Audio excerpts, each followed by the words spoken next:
So much for taking your time out of your busy schedules to be with us this evening. On behalf of my amazing and indefatigable co-host Mallika Chopra, Bela Bajaria, and Reshma Saujani, I just want to welcome everyone to this virtual event. It's hard to believe that we are just over 1 month away from the most consequential election of our time. And I say that because we all know what things were like under former President Trump, and we are not going back. We cannot go back. Now, I know some of us know people who are not planning to vote as a political statement, and some who still might be undecided. So we have assembled this extraordinary group of speakers here tonight to talk to us about why a Harris-Walz vote matters. And this event really is for families. We are hoping that it's a multi-generational experience because it is just essential for all of us to just be as informed as possible about the issues that matter most. We even have a youth ambassador who is watching tonight. She's on the Zoom. She's 17 years old, Mia Bay. So she's not even old enough to vote, but she's so fired up that she has engaged members of her family who've never been involved in politics before. So we are going to be hearing from Congressman Ro Khanna from California's 17th District, who is going to be taking us or talking to us about three major, hugely contentious issues in this election and in this country: the economy, inflation, the border, and the war in the Middle East. And we'll also tonight have the incredible Ai-jen Poo, the president of the National Domestic Workers Alliance and director of Caring Across Generations, who will tell us why this is the caregiving election. We'll also have Gladis Merino from Giffords, who will tell us about efforts to combat gun violence that has been just plaguing all of our lives. And I'm excited we have Shamina Singh, who's a social impact executive, who will share about the extent to which LGBTQ plus rights are going to be severely under threat under a Trump presidency, and how we need to do everything we can to avoid that scenario. We'll also be joined by Timmaraju, who is the president of Reproductive Freedom for All. She'll be talking about how dangerous the idea of leaving women's reproductive health to state governments. And my co-host, Reshma Saujani, the remarkable founder of Girls Who Code, will talk to us about the state of health and childcare in this election. And to close us out tonight, we are going to have the brilliant and hysterical Mindy Kaling. And I'm so excited to hear from her about what she's up to and how she's involved in this election. We also need to take time to thank all of you who have already donated to the Harris-Walz campaign. So far, we are on the brink of raising $100,000 already. So we are really hoping we can pass the mark tonight. And just remind you, whoever's interested, we'll be posting the link in the chat throughout the hour. So please feel free and compelled if you do to make a donation. And you can also ask a question to our panelists, which we will try to get to if we have time. And also feel free to express your thoughts in the chat as well. So we're going to get started with Representative Ro Khanna. Representative Khanna, so great to see you. Thank you so much for joining this evening. I want to just kind of throw you into the fire here because I want to ask you about three of the biggest hot button issues this election: the economy and rising inflation, the border, and what's happening in the Middle East. I'm wondering if you could just give us some clarity on where the Harris-Walz campaign stands on this issue, and what do they need to do to convince Americans that they have our best interest at heart? Well, Lisa, thank you for having me. What an all-star lineup. I'm really honored to be part of it. Thank you to all the co-hosts, especially Mallika Chopra and Reshma Saujani, who I've known for many years. And thank you to everyone who's participating and for your very, very generous support and incredible support of Vice President Harris and Governor Walz. On the economy, we should be winning this argument decisively, and the Vice President has started to win the argument.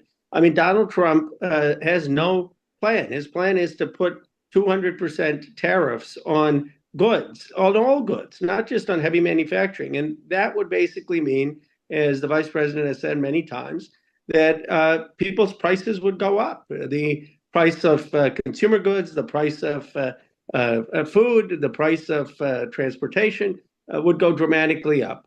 In contrast, Vice President Harris is saying I'm going to put more money in the pockets of working families with the child tax credit.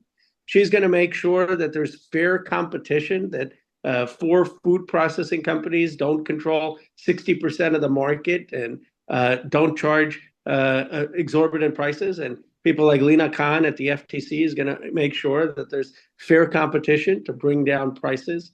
She's going to build far more housing so that we can bring down the cost of housing, the cost of rent. And she's going to raise the minimum wage to put more money in the pockets of people who are living paycheck by paycheck. It's no surprise to me that the polling has started to show that Vice President Harris connects more with people who feel that she shares their concerns.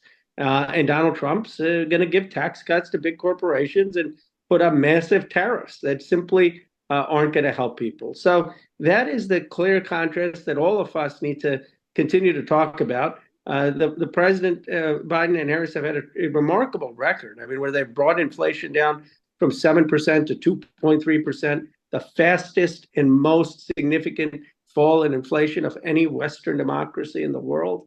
And we need to share the manufacturing they've brought, the industry they've created, and the economic contrast, which clearly favors the vice president. Now, on immigration, the vice president also has a common sense view. We are a nation of immigrants. We are a nation where you could be the daughter or son of an immigrant, as I am, a son of immigrants, as Kamala Harris is, a daughter of immigrants, and still be fiercely American. Or you can have multiple generations in this country. And the vice president starts by saying that immigrants have a place in America. Of course, we need secure borders. She's been for secure borders her whole life, her whole career.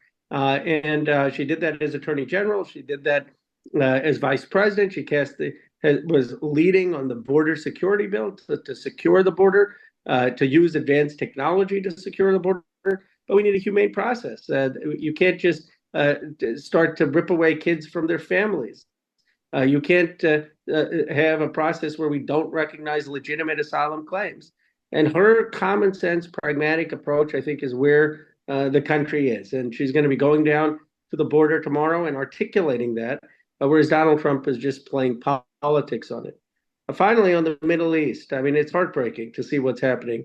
Heartbreaking to see what's happening with Israel when they were attacked on October 7th and the 1,200 casualties and the hostages still not home. Heartbreaking to see over 40,000 dead in Gaza and climbing, no end in sight. And now heartbreaking in Lebanon as 500-600 people already dead. Netanyahu talking about more civilian casualties. What we need is a ceasefire, not just a ceasefire with Lebanon, but a ceasefire in that region with the release of the hostages. And I think the question to simply ask is who's going to be more likely to get that ceasefire. I haven't agreed with everything that President Biden has done, but the reality is that Vice President Harris, as president, is far more likely going to push to bring an end to the war, to have that ceasefire, than Donald Trump, who will just greenlight Bibi Netanyahu to continue on the war.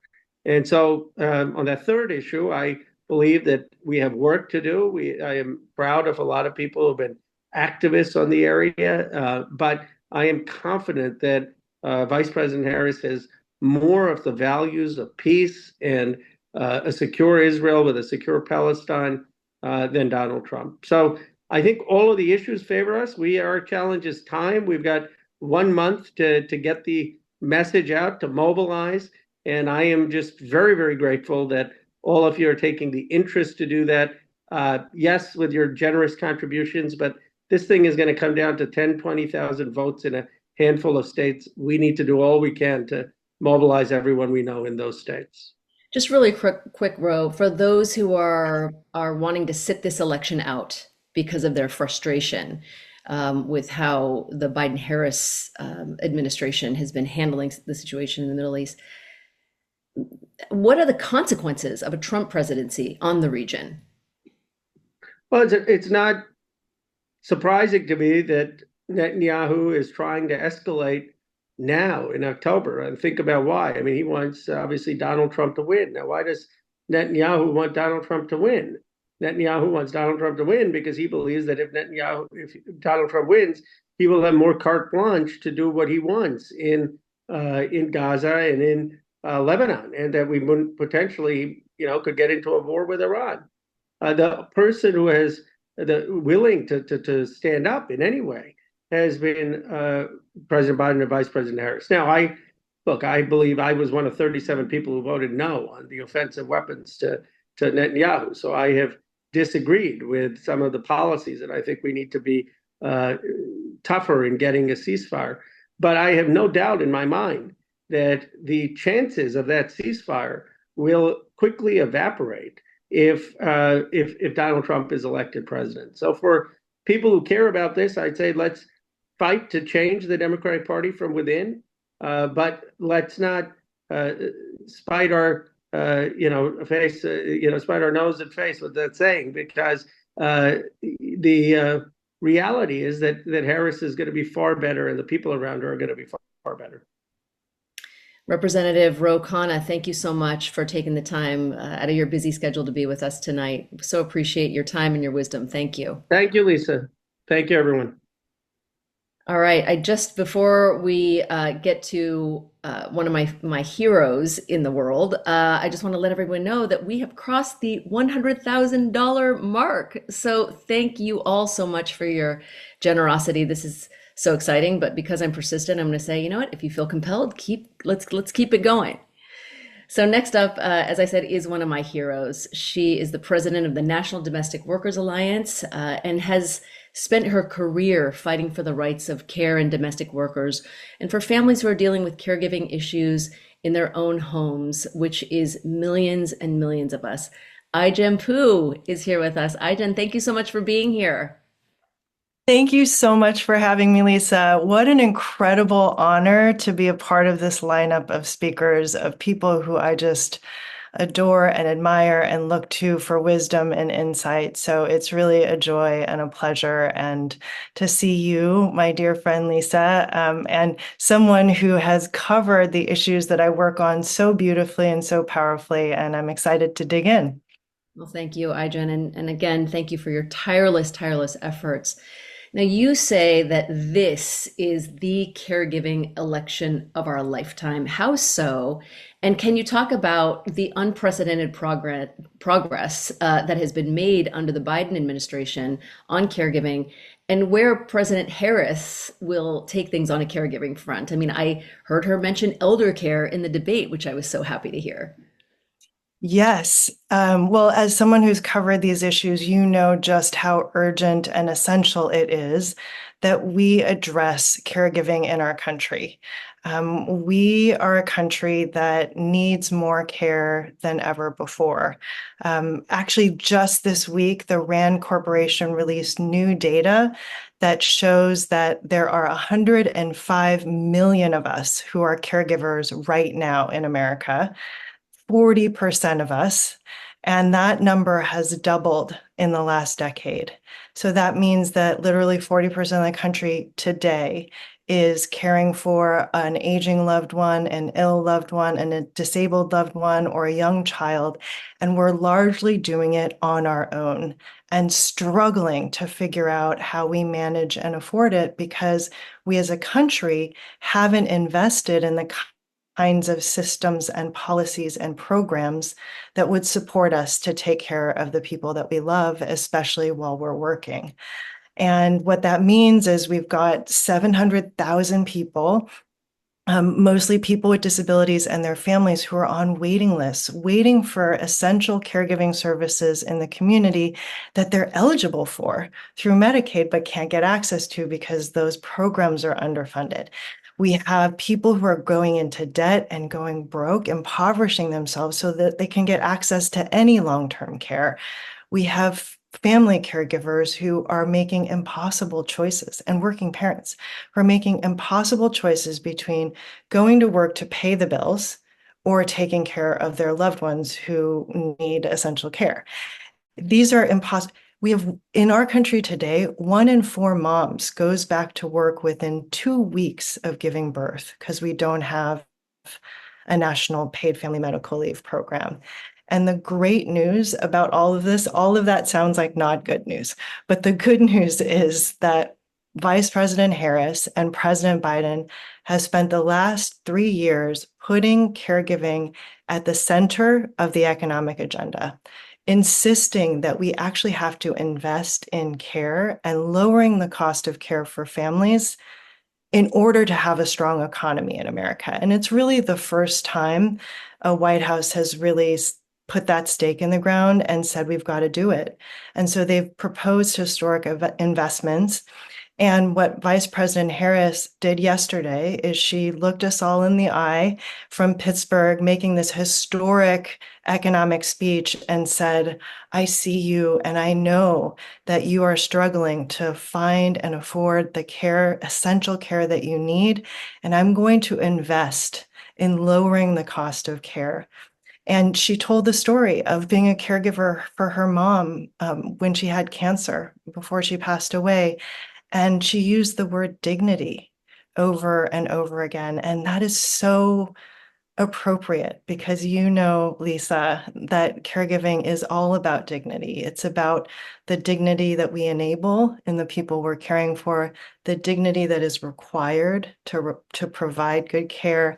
And the fact that we have a candidate for president of the United States who sees that and sees how it's not just about human dignity, but it's also an economic question with real economic solutions. And she's going to prioritize those things.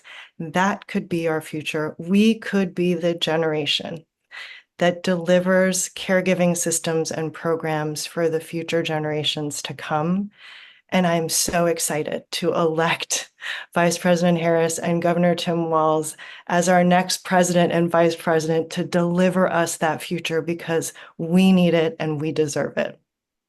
Well, Ijen, as you always say, care can't wait. And this is an issue that, whether you realize it or not, affects all of this. Whether you are caregiving right now or not, you will become a caregiver at some point in your life, and you will need caregivers at some point in your life. Just really quickly, Ijen, I asked Ro about the consequences of a Trump presidency. How would the progress that you all have made so far be rolled back if President Trump is victorious? Well, President Trump and vice presidential candidate Senator J.D. Vance has very explicitly said that he believes that when it comes to meeting our needs for childcare, that we should be relying on grandparents. He has repeatedly denigrated women who don't have children. And he has called in the past, investments in childcare sort of frivolous luxuries. And as opposed to the essential programs they are for millions of us to get to work. Actually, Senator Casey said it best. He said, some people need a bridge or a tunnel to get to work, and other people need childcare. Other people need home care. And the contrast between what we're hearing from the Republican ticket, which is all about woman up, and also we're not going to support you when it comes to having families, and criticizing women for not having children, exactly. but not proposing policies to help take care of children. Exactly. And no policies whatsoever to address the growing aging population in our country.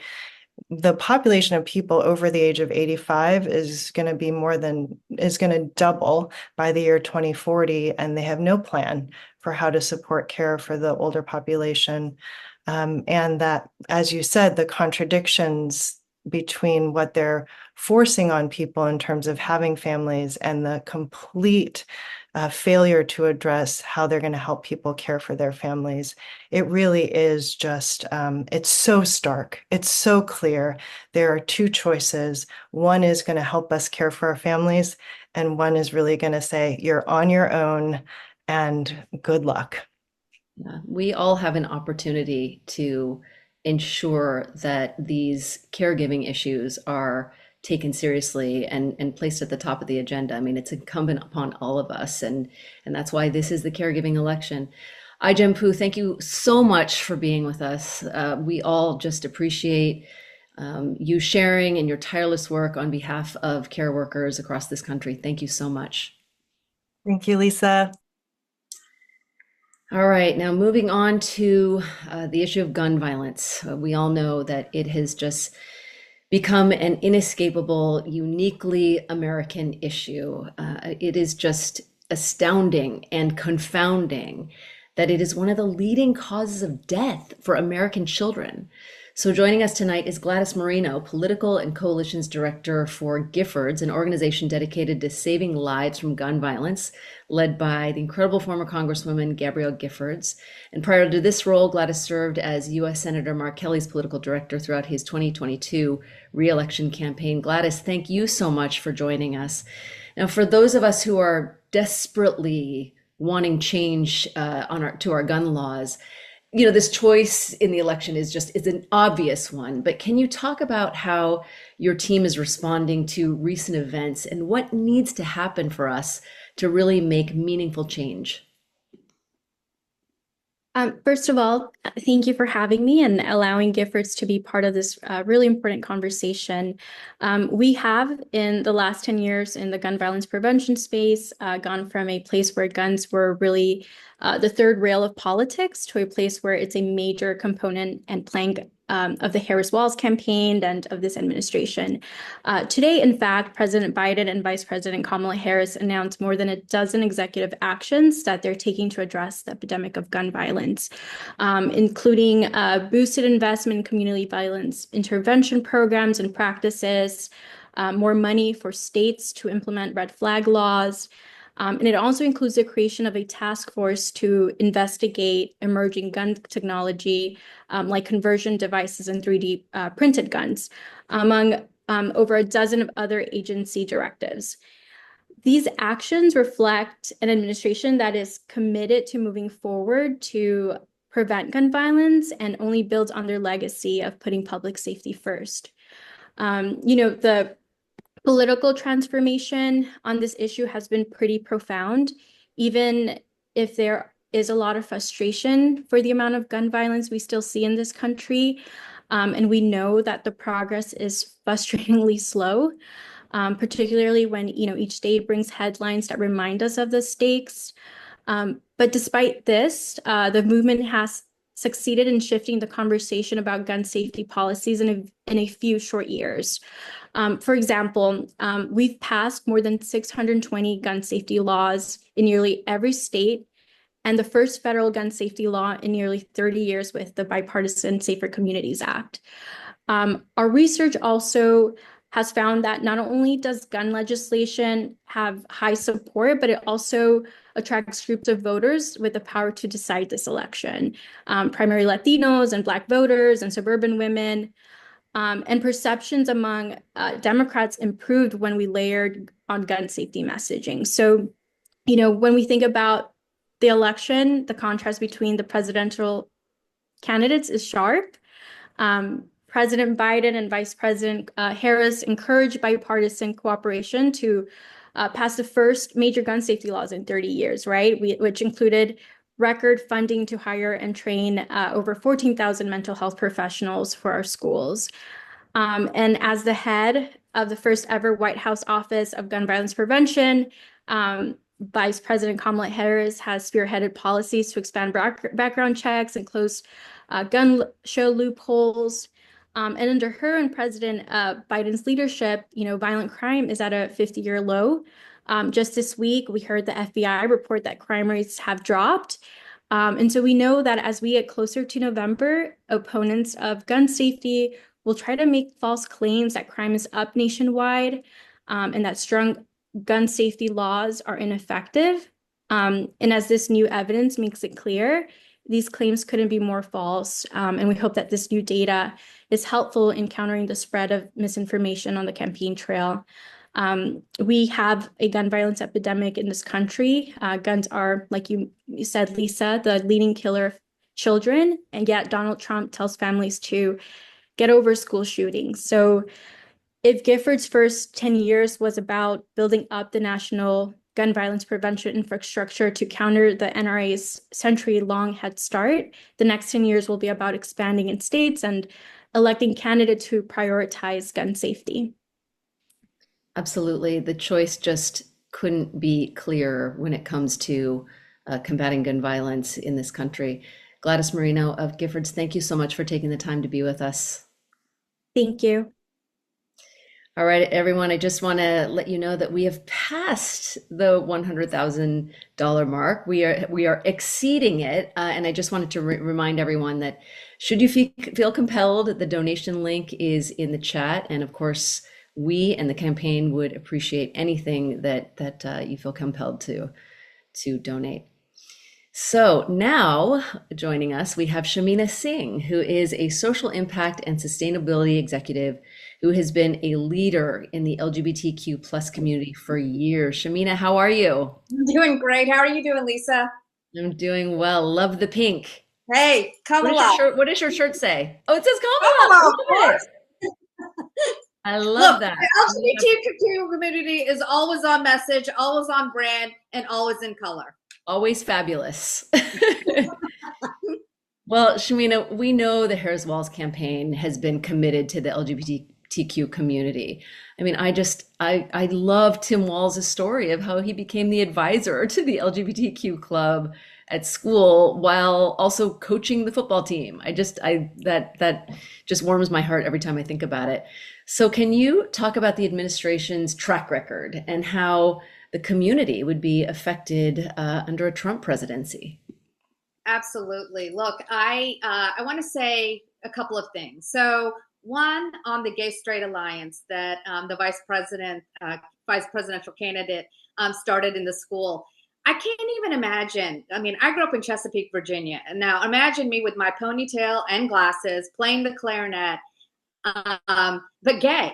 And if I would have had a Gay Straight Alliance, a teacher starting the Gay Straight Alliance at my junior high or my high school, there's no telling what kind of pressure and stress that would have alleviated, not only among my friends and family, but just among life in general. I mean, shoot, high school and junior high is hard enough. And so as you know, me, this young, desi LGBTQ person trying to figure things out, if I would have had a teacher like that, I can't even imagine. A football coach? A football coach, exactly. The second thing is, and so he's been, and both of them have been just huge supporters, obviously, of allies and LGBTQ rights. The other piece is don't ask, don't tell. And when I say don't ask, don't tell, I'm talking about discrimination, freedom from discrimination in the military. The folks on this call might think when I say don't ask, don't tell, I'm talking about our parents and prom dates and any kind of dates in our household. It was mostly in my family, don't ask, don't tell when it came to dating. So that's not the don't ask, don't tell I'm talking about. I'm thinking about the incredible support that both Governor Walz and Vice President Harris have for showing up for the military and in the military. And that's an important piece for LGBTQ individuals. The last thing I'll say is from the heart, and that's about, because this calls about freedom and in our future. The last thing I'll say about that is the freedom to marry. You know, in 2022, President Biden and with Vice President Harris's support signed the Freedom to Marry Act. And that's really, really important for us because that, if you can believe, repealed a Trump decision to outlaw gay marriage and interracial marriage in the United States. The act that they signed codified the freedom and the opportunity to marry in the federal government. That was an enormously important decision. And as a result, we started something called the PRSPR movement, meaning the Love is Love movement for LGBTQ South Asian Americans. And I know Reshma Saujani is on the call now. But it gives us the freedom to love. It gives us the freedom to remember that in the end, this is all about love and unleashing opportunity. And that's what this ticket is about. Yeah, I mean, it really breaks my heart to hear about the fear that so many in the queer and trans community are feeling right now at the thought of the outcome of the election, you know, not going the way we want it to go. I mean, the fear is truly palpable. It is. And all you have to do is look at or, listen to the candidates on the other side. I mean, Project 2025, if you haven't had a chance to look at that, I would encourage anybody who's on the sense about voting to just take a look at Project 2025 and see what that would mean for not only LGBTQ Americans, but for women who value healthcare, women and men who value, who are pro-choice, and value all of our fundamental freedoms. Take a look at Project 2025 if you want to know what's going to happen if you sit on the sidelines in this election. Shamina, can you just give us a little window into what we might find? I mean, just for those of us who are unfamiliar with it. Yeah, look, there are so many of it. We talked about caregiving on this call. There's so many of us that are aunts and uncles. I'm a proud Mossy of many kids.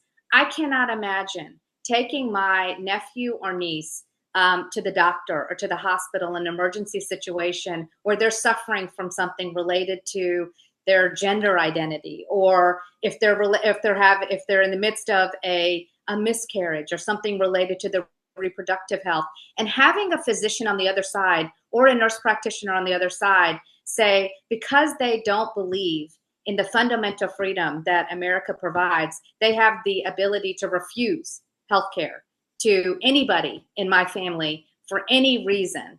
That to me is not only criminal, it's a crisis of our conscience for our country. That's a taste of what you'll get if you sit out this election. Terrifying, but it just underscores the importance of, really keeping up this fight. We've got a month to go. Shamina Singh, thank you so much for taking the time to be with us. So appreciate it. Thanks for having me. All right, just letting you know that we have Minnie Kaling coming up later on in the hour, so hope you guys stick around. We also have some important issues that we are continuing to talk about, including one that is near and dear to so many of us, reproductive justice. Minnie Timmaraju is here, and she's the president of Reproductive Freedom for All. Minnie, thank you so much for being with us. Former President Trump in the debate said every Republican and every Democrat wants the issue of abortion to be decided by the states, which is obviously a blatant lie and not surprising. But why do people need to understand how crucial it is that we codify the right to choose nationally? Thanks for asking, and it's great to be with everybody. And Lisa, big fan. Thank you for all you do, and thank you for doing this tonight. Look, when Donald Trump and MAGA extremists talk about states' rights, and they talk about this needs to go to the states, a rational, like a regular person might think, that makes sense. Sure, states can figure it out. We've had some big wins with these ballot measures in states. But what they're really saying is states like my home state of Texas, where there isn't an opportunity for voters to go to the polls and fix this in their state constitution, should have to continue to suffer under a near total abortion ban. They're saying that the 20 states that have abortion bans and extreme restrictions should continue to have those, including states like Georgia, where a recent, series of ProPublica investigations have shown 2 documented deaths, completely preventable deaths, Amber Nicole Thurman and Candy Miller, moms who needed abortion care because that was the right choice for them, and passed away and died in Georgia because they could not access competent care. So leaving it up to the states is not an option for almost half of the women in this country, right?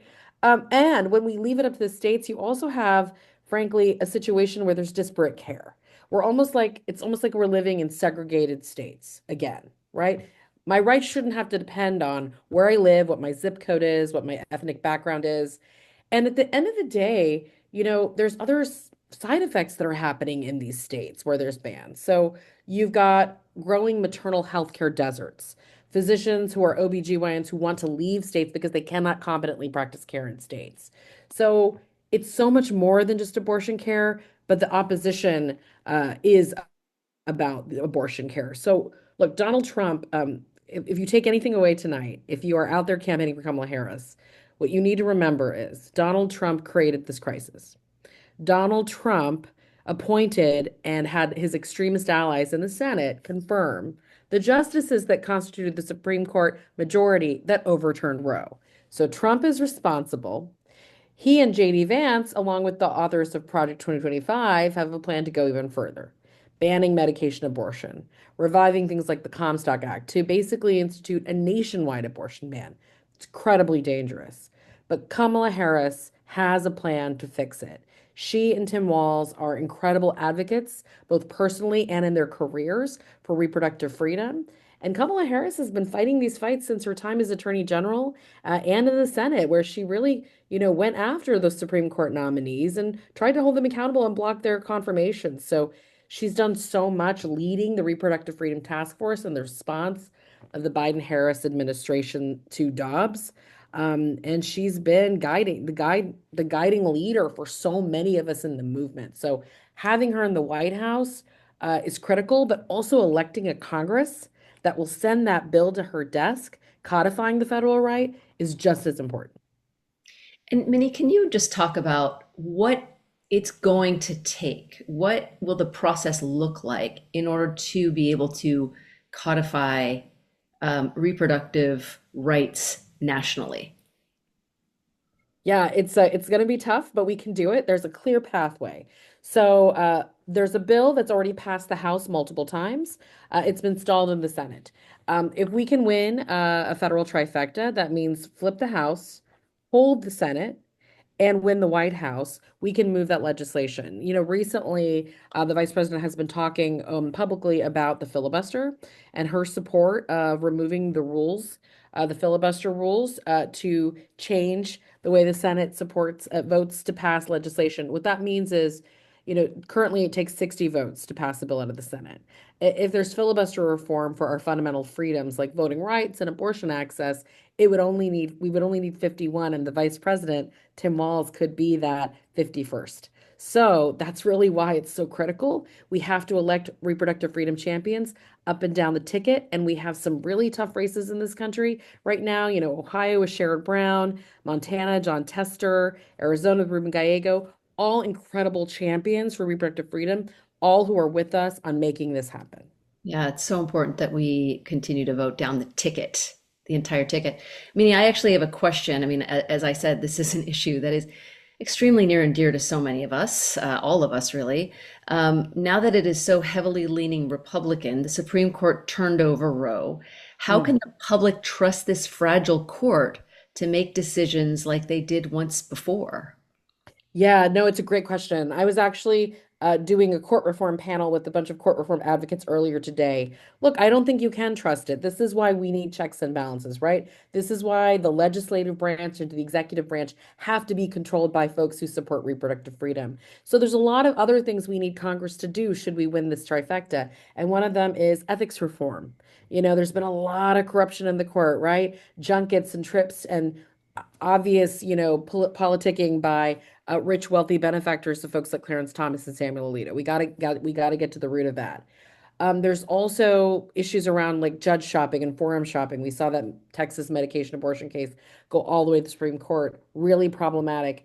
And really, an organization was formed to get into that judge's court to make sure they could get all the way up to the Supreme Court. Really problematic. But also, we need to look at term limits, court expansion. Many of our organizations in the reproductive rights world, but also in the civil rights community, in the broader, progressive movement, are beginning to align around term limits for sure, and having serious discussions about what we need to do around court expansion. Congress has a mandate and has the authority to exercise these reforms on the court.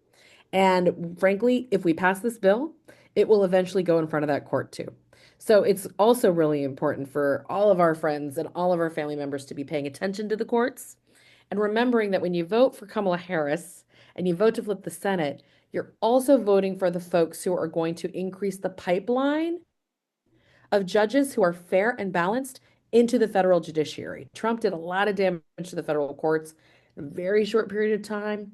Joe Biden, Kamala Harris, and Chuck Schumer have done a great job helping build back the pipeline, but we need to give our friends 4 more years to continue to grow the bench of progressives in these roles who will protect our freedoms. Absolutely. Absolutely. Minnie, so thank you so much for sharing your wisdom. So appreciate it. And on this issue, obviously the choice is so clear. So we need to exercise that. Absolutely. Thank you so Thanks much for having me.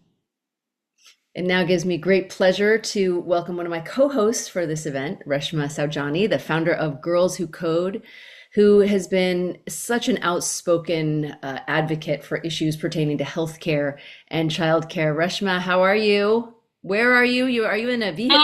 I am in a car. I was just texting with Mika. I'm like, I feel like an Indian auntie right now, like trying to get my life situation. I'm like, is it better this way? So sorry. Hi, everybody. Hi. No, you know what? We'll take you anywhere. Thank you so much for joining us, even in the car. I just want to ask you, about why those issues, in particular, healthcare and childcare, are so important to you and so important to this ticket. And can you also tell us about the recent question that you posed to former President Trump? Yes. Well, my sisters, Minnie and Ijin and Shamina, talked a lot about these issues. But, I spent the past 13 years of my life building an organization called Girls Who Code. And during the pandemic, so many of them were on their way to college. But because our mothers were essential workers, our teachers, our nurses, that, because we live in a country that has a broken care system, instead of going to college, they had to stay home and take care of their siblings. So you really see how this broken structure of care creates this generational cycle of poverty. And I realized that, I could teach millions of girls to code, but if I didn't help their mothers, I hadn't solved anything. And so the organization I'm leading, and I'm speaking today in my individual capacity, is really working to change that. And, for so long, women have been tricked into thinking that we're the problem, that we just don't have a mentor or a sponsor, we don't have enough confidence. But it's really been about the structural inequalities. It's really been about the fact that the United States is the only nation that doesn't have paid leave. It's really been about the fact that, 40% of parents go into debt because of the cost of childcare. So a few weeks ago, I had an incredible opportunity. I'm the board of the Economic Club of New York, and they had invited Donald Trump to come speak. And part of the process is they have 2 Democrats and 2 Republicans ask a question. So I got an email on a Monday night, the first week of school, saying, would you like to ask Donald Trump a question? And I'm like, I sure would. I'd like to ask him about childcare. And on that Thursday that I was supposed to ask him, it was my son, he was 4 years old, first day of school, pre-K. School starts at 8:30. Thank God I'd showered that morning. I didn't read the email as a lot of us busy moms, that I was supposed to walk him into the classroom and sit and wait until he felt fine. And, it's 9:15. I got to be in Midtown in like an hour. And I'm like, baby, I got to go. And he's like, fine. And showed up there at the Economic Club of New York. And to be honest, Lisa, I was nervous to ask about childcare. It's oftentimes these are rooms where we think the economic issues are trade, AI, China, tariffs. But childcare is an essential economic issue. Women can't work, period, without childcare. And so I asked him about a very simple, non-gotcha question, which I think, you can appreciate as a journalist, expecting a simple answer, but what he gave us was not just insulting, but incomprehensible. And, I think the exchange went viral because it shows that a lot of parents want to know what the hell we're going to do to fix childcare. And a lot of parents, a lot of people expect that our president should be able to answer basic questions on things that are so fundamental to our country. Someone Mika just put in the chat, for anyone who wants to see Reshma crush her question to former President Trump, there is actually a link in the chat for people who actually want to see it happen. But yeah, I mentioned this earlier. It's so frustrating when Trump and Vance are constantly, criticizing women for not having children or demanding that women have children, but have no plan in place for how to take care right of these or children. Taking away our reproductive rights when 6 out of 10 women who get an abortion are mothers. These are fundamental rights, basic human rights that women deserve to choose whether they want to or not have children, and when, how, and where. And they have been taken away from us. And I think, Lisa, that's why this election is so important. Look, I feel like as women, we've taken it in the nose. 2016, ERA, Roe v. Wade, right? And you can feel this bubbling sense of just anger, resistance, resentment, the sense that we demand and respect and deserve more. And so we need to really, really, really kind of take advantage of this moment as women and change the course of our lives and our daughters' lives. And I think we can do it. And we have it in Kamala Harris. We have someone who who is a fierce fighter of women. She has been her whole life, a fierce fighter for family. Reshma, I have a question that someone is asking. I wonder if you would like to tackle it. Do you feel Trump's response to the solution of the expensive childcare for parents just shows how misinformed he is? Also, does it show his disconnect to those not in his tax bracket? Well, I'll tell you all a little secret. He knew that I was going to ask this question. And so he should have been prepared. How did he knew, and he still gave you a bumbling answer.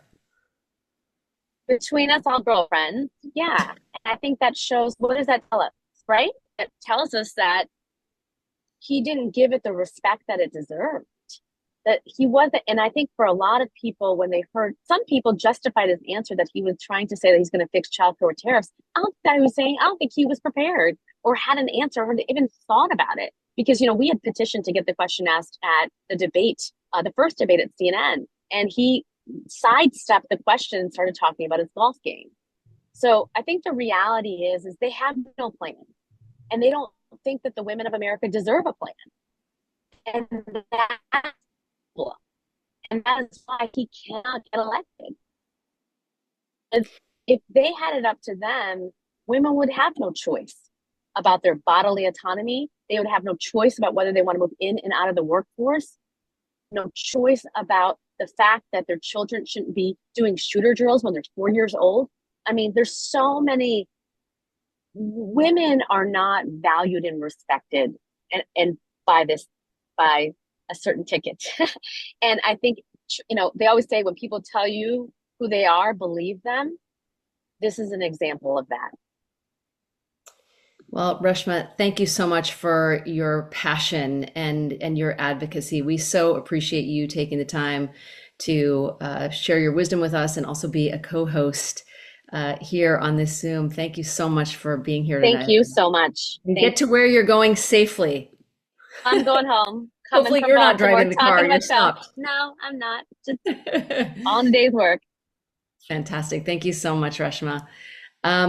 Guys, I want to bring my other co-hosts on the line.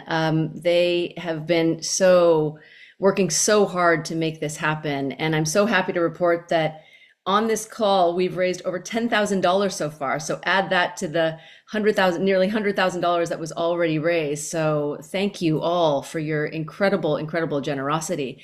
My other co-hosts for this evening are Mallika Chopra and Bela Bajaria.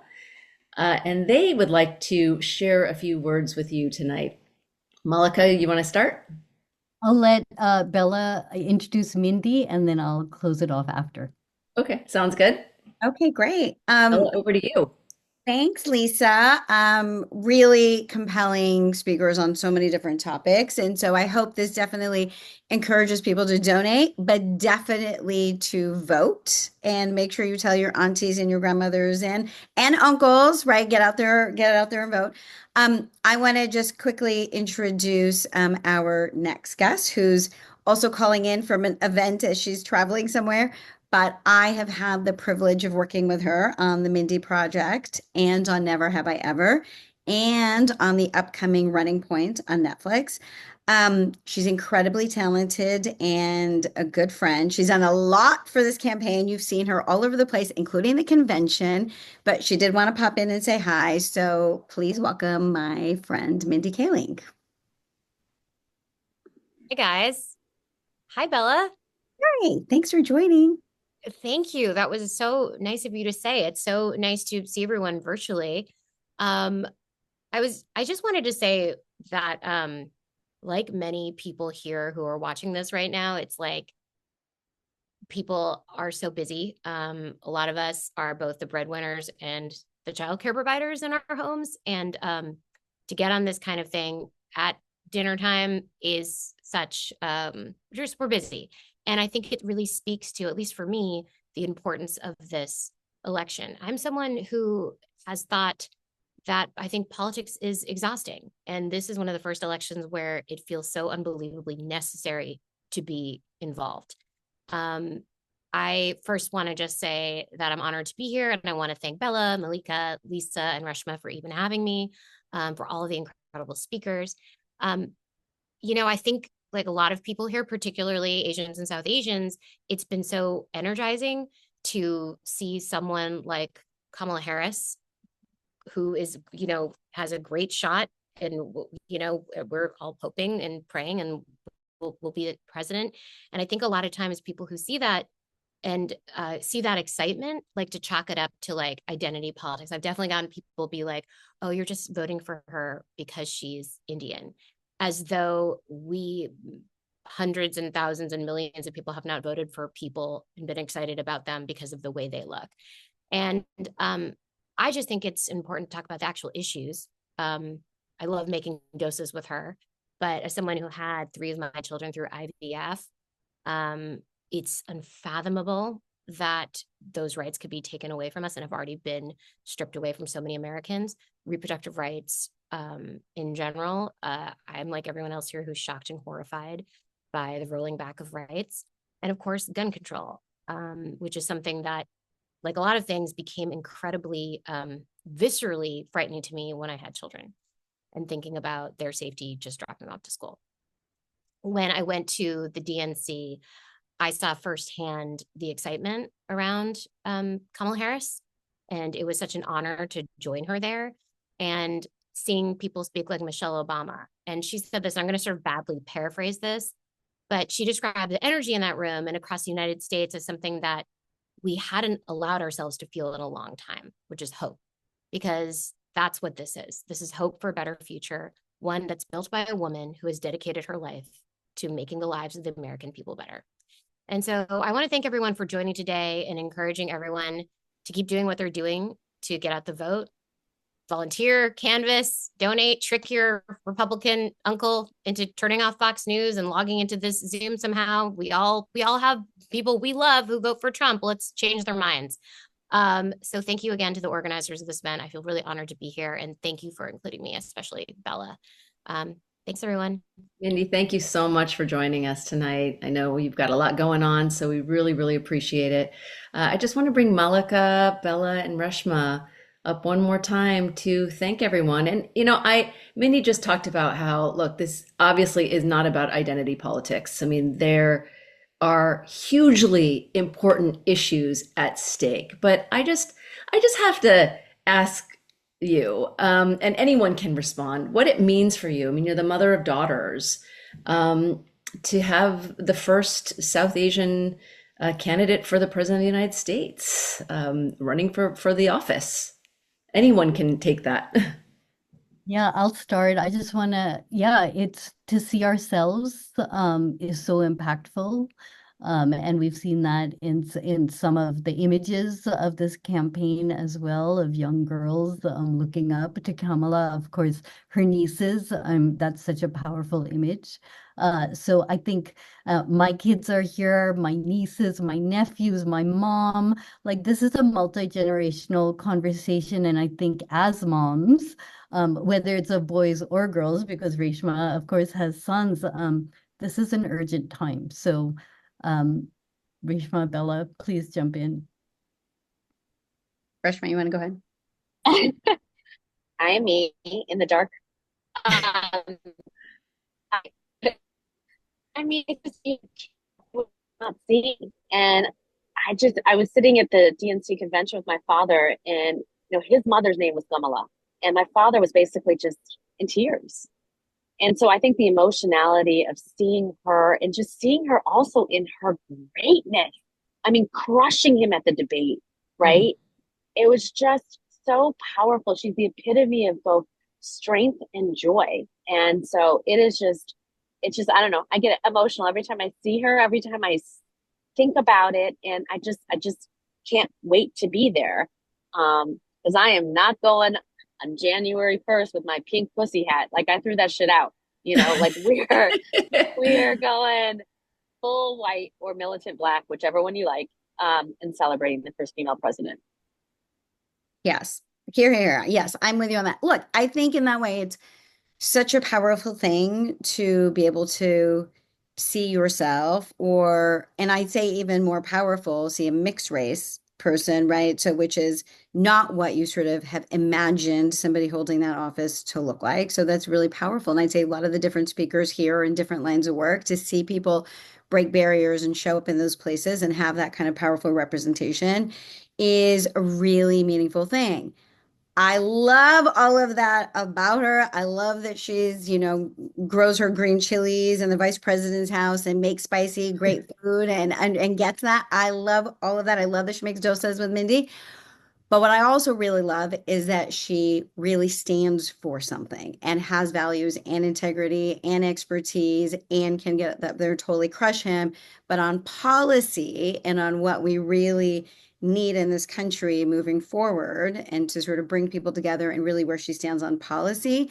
So because to be honest, there are other South Asian people who can or will run for office, which I wouldn't vote for because of that. But when I put the things together, she is by far, I think, one of the most qualified people, obviously, to be president kind of ever, if you really look at her track record. So I just think it's terribly inspiring, and we got to do all that we got to do. Like, nobody, people can be like, polls are up. That is not real. Like, we have to do everything. And so I appreciate all of you joining too. Thank you. And yeah, I just want to thank everyone. These these three ladies who are on this phone, and then all of our panelists. I can't tell you, it started with a text to Bella, and then a text to Lisa and Reshma, who responded both within 30 seconds.